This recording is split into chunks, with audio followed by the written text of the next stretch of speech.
So I'm here with Richard in the outfitter in Clarksville. Clarksville, yeah. And we've got to talking about the AT, and he was telling me about his experience starting at Mount Katahdin going southbound. Yeah, end of 2016. Months of training to get ready, months of planning. Took a bus 3 days to get to Maine, to Katahdin.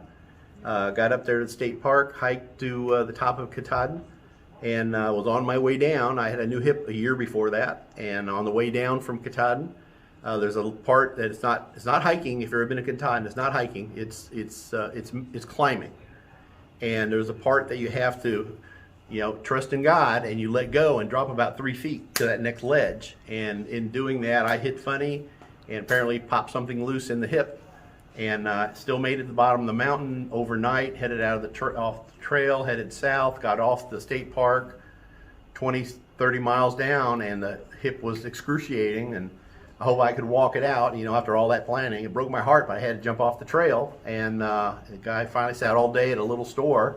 And finally, the guy took, pity on me and gave me, at the end of the day, his store closed. He gave me a ride back into town and came back home. And so I'm at this point now that all that stuff's still floating in my hip. It doesn't hurt anymore, but the doctor said it can go right back there any time. So that really killed me. I did all of Georgia previously in training. I've done 80, 90 miles, whatever it is, and a lot of different trails all over the place. And so I was physically, I thought, ready.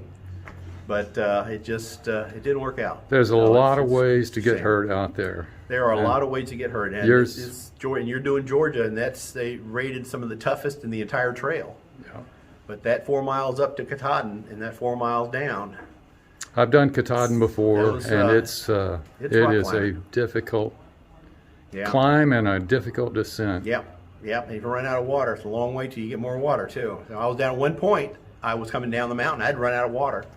And there was a stream coming out from a rock, and I was down face first in this tiny little rivulet, and I just sucked water right off the ground, and said, trusting God, there's nothing in here because it's coming out of the hill, so it should be clean.